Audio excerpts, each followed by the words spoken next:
안녕하세요. 2월 18일 월요일, 한 주간이 또 새롭게 시작하는 날입니다.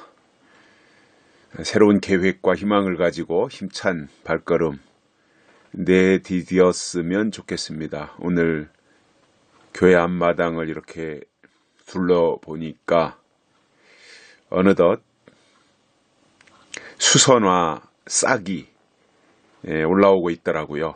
반가웠어요. 아, 겨울이 갔구나. 이제 봄이 오는구나.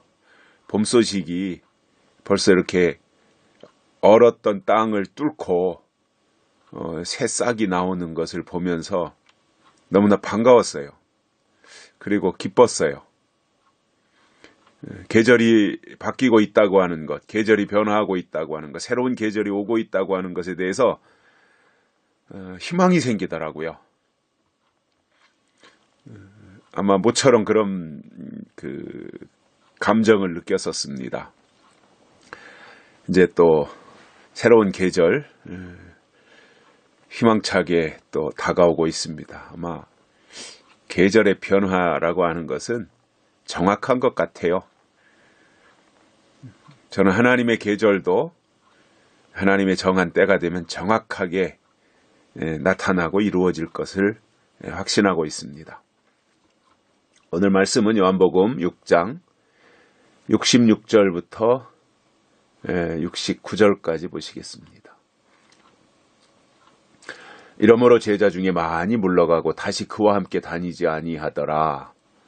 예수께서 12 제자에게 이르되 너희도 가려느냐? 시몬 베드로가 대답하되 주여 영생의 말씀이 계심에 우리가 뉘게로 가오리이까 우리가 주는 하나님의 거룩하신 자신 줄 믿고 알았삼나이다. 아멘.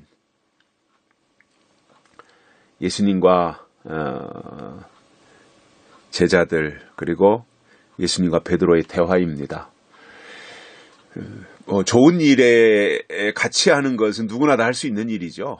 좋은 일 있을 때 함께 하는 것은. 그런데 참 힘들고 어려운 일 있을 때 곁에 있어준다거나 함께 해줄 수 있는 사람은 드문 것 같습니다. 예수님이 여러 가지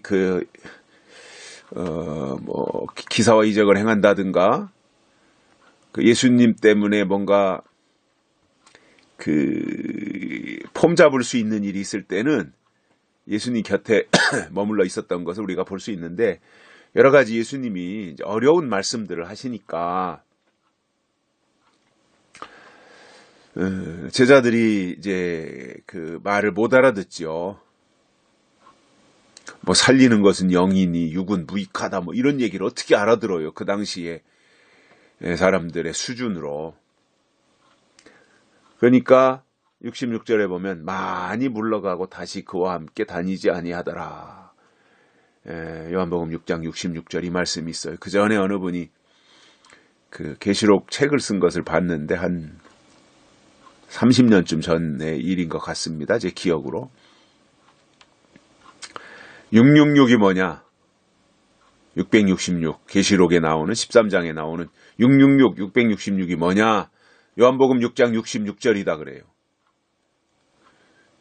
말이 안 되죠. 그죠?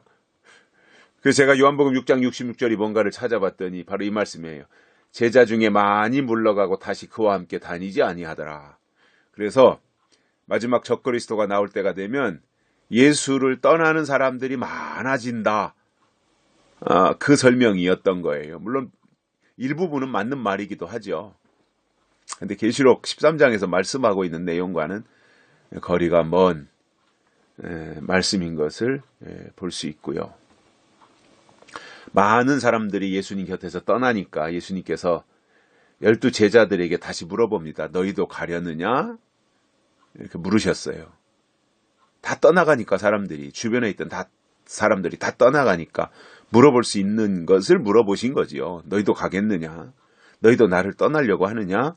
그랬더니 베드로의 대답이 참 기가 막힌 대답을 한 겁니다.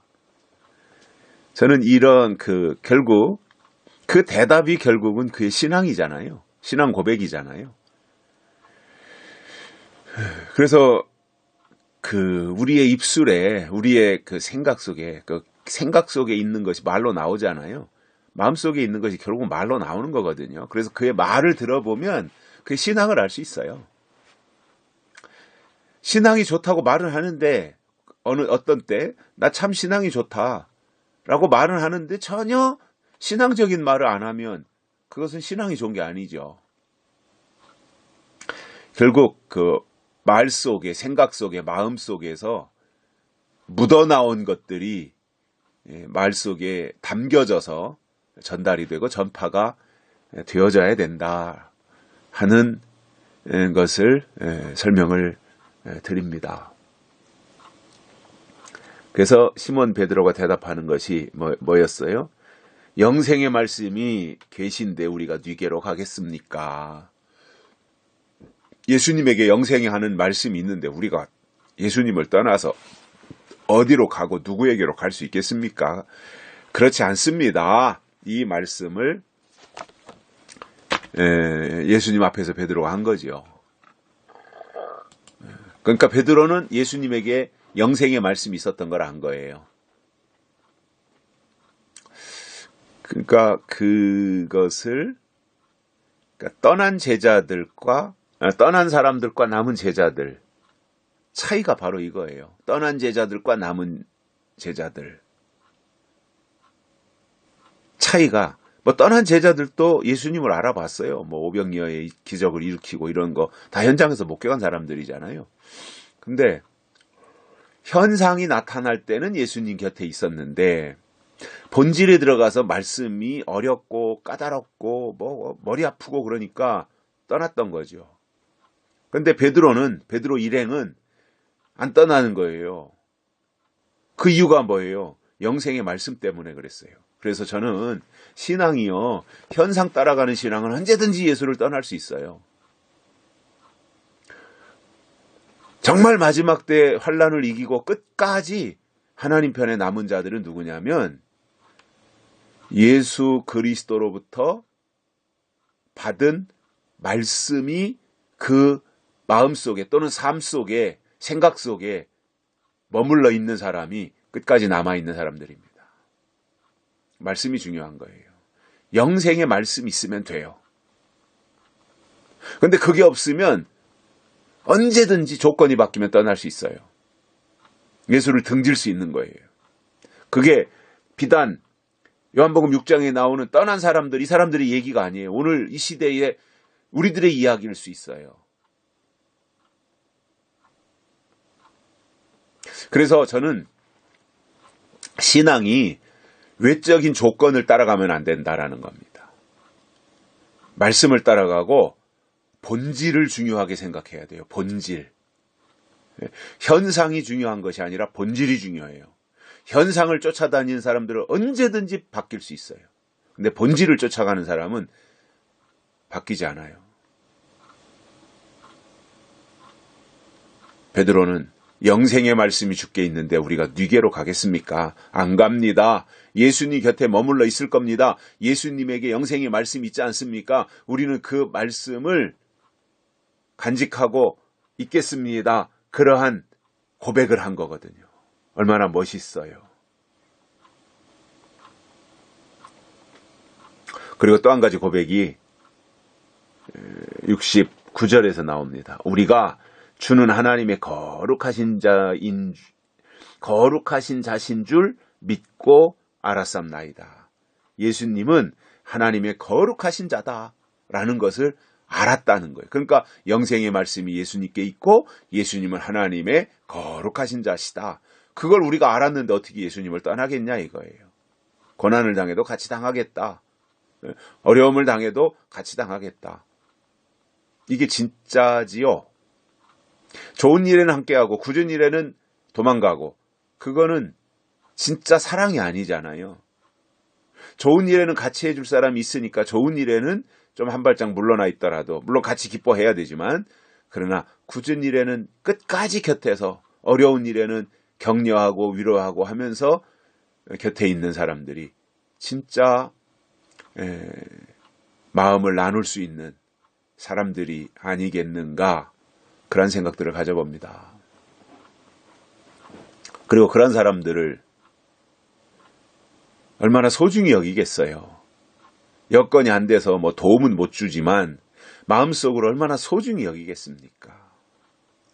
예수님이 베드로의 이러한 고백을 들었을 때 그 예수님의 마음이 얼마나 흐뭇했겠어요. 아, 베드로 자식 이거 괜찮네. 고백하는 거 들어보니까 제대로 갖춰졌네. 이거 믿을만한데 이렇게 예수님이 뭐 생각하실 수 있죠. 요 장면만 본다면. 그래서 우리는 진짜를 보고 가자라는 거예요. 눈에 보이는 것만 보려고 하지 말고 내가 보고 싶은 것만 보려고 하지 말고 하나님이 보여주시는 것을 보고 하나님이 보라고 하는 것을 볼 수 있어야 되는 거예요. 이것이 하나님의 사람들의 모습이 아니겠는가. 저는 그러한 생각을 가지면서 오늘 하루도 또 이번 한 주간 동안도 영생의 말씀을 들으면서 또 영생의 말씀이 예수님에게로부터 나온다고 하는 것을 알고 그 말씀으로 우리의 믿음의 규격을 키워나갈 수 있는 그러한 복된 이 하루가 될 수 있기를 바랍니다. 여기까지 하겠습니다. 감사합니다.